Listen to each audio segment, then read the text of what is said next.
Here's another shot from a little different angle, showing the mechanism there, and there, and there, that slides this wooden structure there. So that slides that way, then taking the part you stand on, which is there, and moves it over and out to the telescope.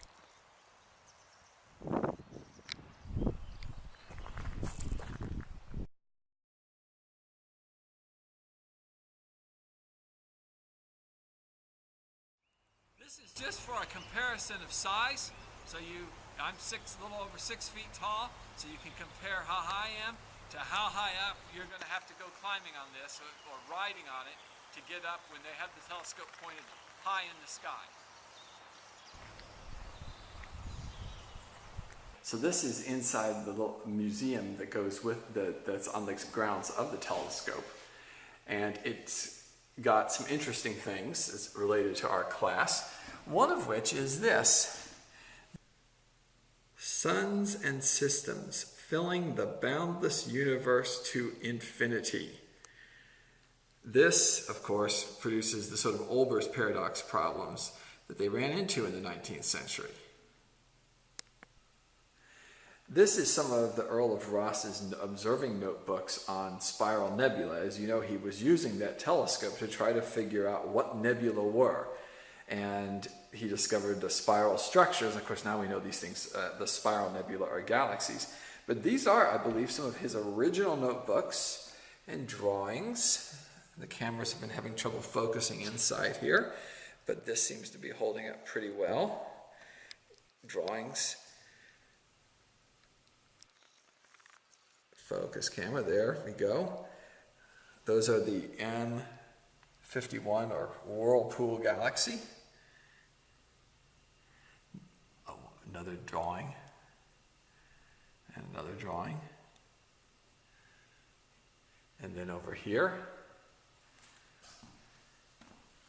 other notebooks and drawings of nebula. Focus.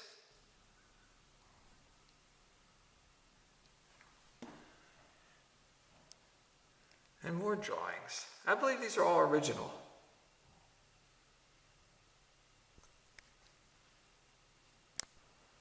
This is in the museum. This is a mock-up of the end of the telescope, as you can see. There's a poem that was written at the eyepiece of the telescope, supposedly. It says, composed in the upper gallery of the great telescope in 1848 by Sir William Rowan Hamilton.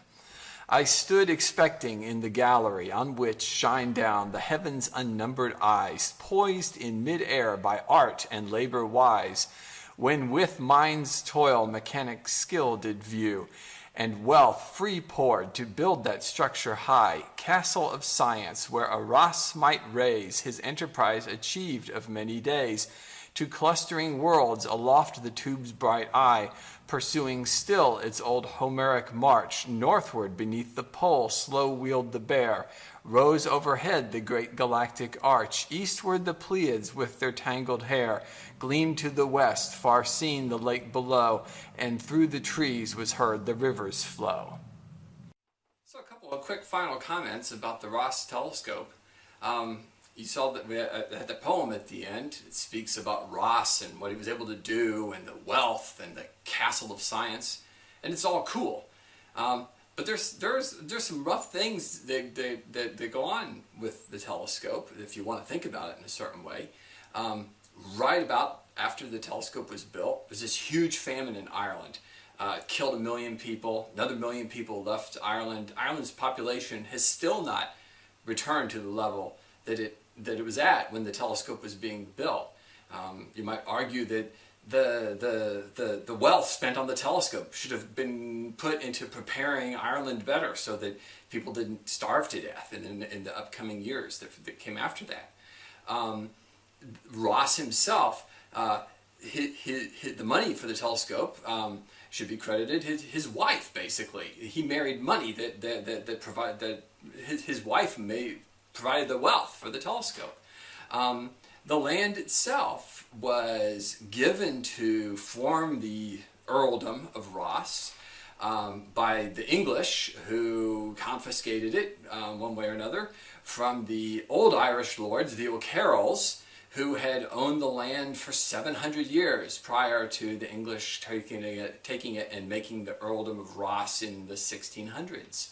And interestingly enough, one of those O'Carrolls emigrated to the United States after his land was lost, and his father, his child went on to become, or one of his descendants, went on to sign the Declaration of Independence, and that person named Carroll is who Carrollton in Kentucky is named after. So there's actually a connection between a Kentucky town and the Rosse telescope. But sometimes people say, like, well, why do we spend money on space exploration? Why do we send rovers to Mars? We could spend this money on people here. And it's true, we could. At the same time, you don't know what benefit to science and technology, things like the Rosse telescope, or if you think about it, Tycho Brahe in the previous video, he was given that island at the expense of the islanders, who thought it, probably didn't think it was so great to have him come and take over and run their lives for them.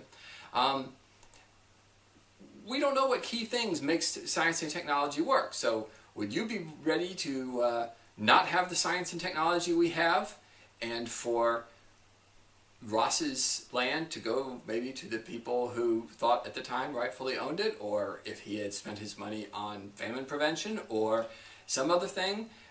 Would you be willing to take a few decades back and, end up working behind a plow instead of living the life you have with smartphones and cars and stuff like that? There's not a direct connection between the telescope and every piece of technology we have, but you don't know what makes what happen. So, we don't know what work in science and technology now will make things for people in the future. We're all beneficiaries of what people like Rosse did, for better or for worse, no matter how we look at it. I'm not making a judgment call on Rosse here. I'm simply pointing out the intricacies of the history of science.